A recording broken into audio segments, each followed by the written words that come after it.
के तो अभी कुछ नहीं सोचे हैं, लेकिन हम लोग यहाँ जब तक हम लोग को लिखित नहीं मिलता है तब तक हम लोग उठेंगे नहीं यहाँ से।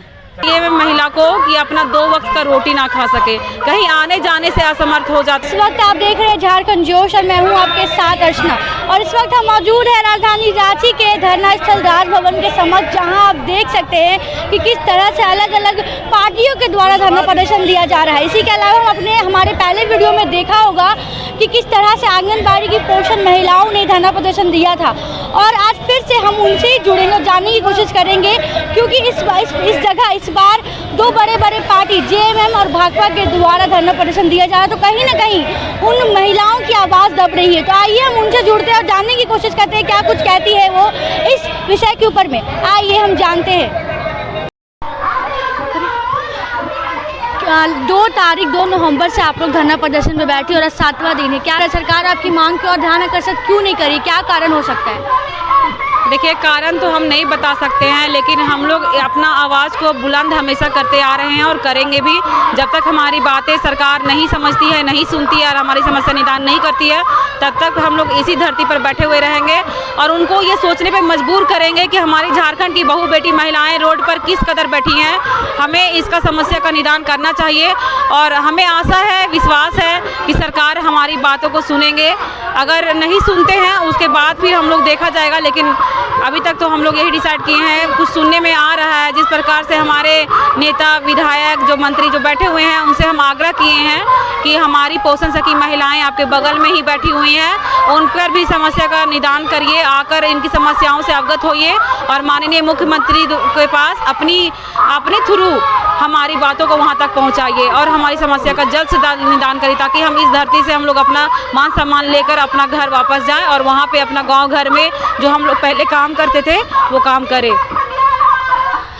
जैसे कि आप धरना स्थल पर बैठी और आप देख रही होंगी अलग अलग पार्टी, अलग अलग संगठनों के द्वारा धरना प्रदर्शन दिया जा रहा है, तो कहीं ना कहीं ऐसे में आपकी आवाज़ दब रही है, तो इसमें क्या कुछ कहना चाहेंगे?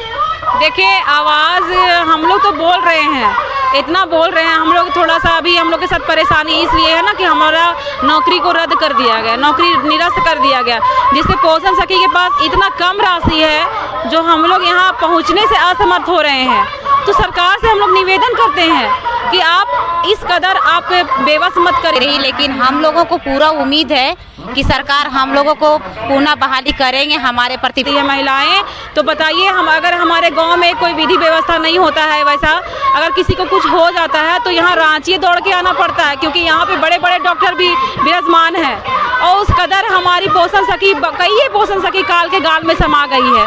तो हम सरकार से चाहते हैं कि वो 3000 नहीं, हमारा वो मान सम्मान था और कुछ राशि सहयोग से हमारा वो कम से कम अपना स्वास्थ्य तो हम देख पाते उससे।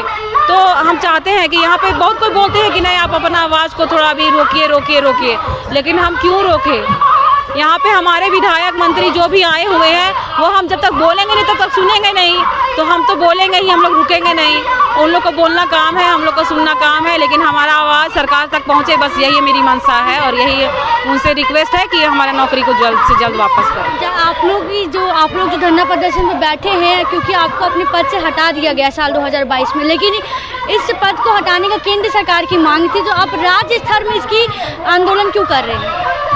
देखिए, केंद्र सरकार ने अंशदान देना बंद किया, जो अनटाइड फंड वो बंद किए हैं, जिसमें सेविका, सहायिका, पोषण सखी, पारा टीचर और भी अन्य कर्मचारी लोग का हुआ था। तो वो ICDS विभाग, देखिए हम लोग सब जुड़े हुए हैं ICDS विभाग से, तो उसमें सेविका सहायिका भी है, हम लोग भी हैं, तो फिर उन लोग को क्यों मिल रहा है? उन लोग को सरकार क्यों रखी है? जब सरकार अपने माध्यम से 100 रुपया दिन का हम महिलाओं को नहीं दे सकते हैं तो क्या करेंगे वो बताइए?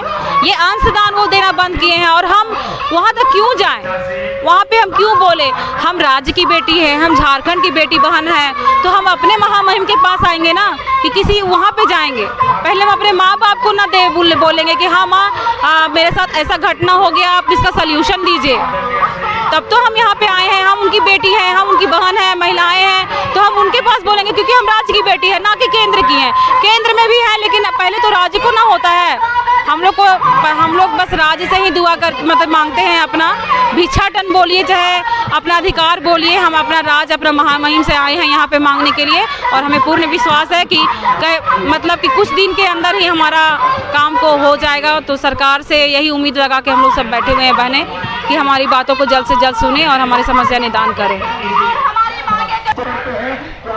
आज यहाँ पर राजभवन के समक्ष काफ़ी संगठनों के द्वारा धरना प्रदर्शन दिया जा रहा है। तो ऐसे में आप लोगों ने यहाँ जो उन लोगों से आप लोगों ने आग्रह किया अपनी पोषण सखियों को लेकर, उन्होंने क्या कुछ कहा, क्या कुछ उम्मीद दी, क्या कुछ आशा दी आप लोगों को? अभी तक तो आशा कुछ भी नहीं दिए हैं, पिछले सिर्फ आश्वासन ही सरकार दे विचार करेंगे, क्योंकि जब से हमारा निरस्त लेटर दिया गया है विभाग के द्वारा तब से हमारी पोषण सखी बहनें 6-7 बार हमारे माननीय मुख्यमंत्री जी से मिल चुकी हैं और उनका एक ही जवाब मिलता है कि हम आपके समस्या को लेकर के संज्ञान में लिए हुए हैं, हम आपका मतलब विचार कर रहे हैं, हम आपको करेंगे। इसी उम्मीद और विश्वास के साथ हम तो देखा आपने कि मौजूदा महिलाओं ने हमें क्या कुछ जानकारी दी, साथ ही साथ इन लोगों ने ये भी बतलाया कि यहाँ पहुँचे नेता विधायक लोग से भी उन्होंने आग्रह किया है कि उनके पद में उनके साथ ही साथ यहाँ बैठे सांसद नेता विधायक से इन महिलाओं ने भी आग्रह किया है कि उन्हें फिर से उनके पद पे नियुक्ति की जाए, साथ ही नियुक्ति की जाए। अब देखने वाली बात यह होगी क्या सरकार इनके हित में फैसला लेती है या नहीं। अभी फिलहाल के लिए हमारे तरफ से इतना ही। ऐसी तमाम जानकारी हम आप सभी के लिए लेकर आते रहेंगे, तब तक के लिए बने रहे हमारे साथ और देखते रहे झारखंड जोश। मैं अर्चना अपनी सहयोगी श्रुति के साथ। धन्यवाद।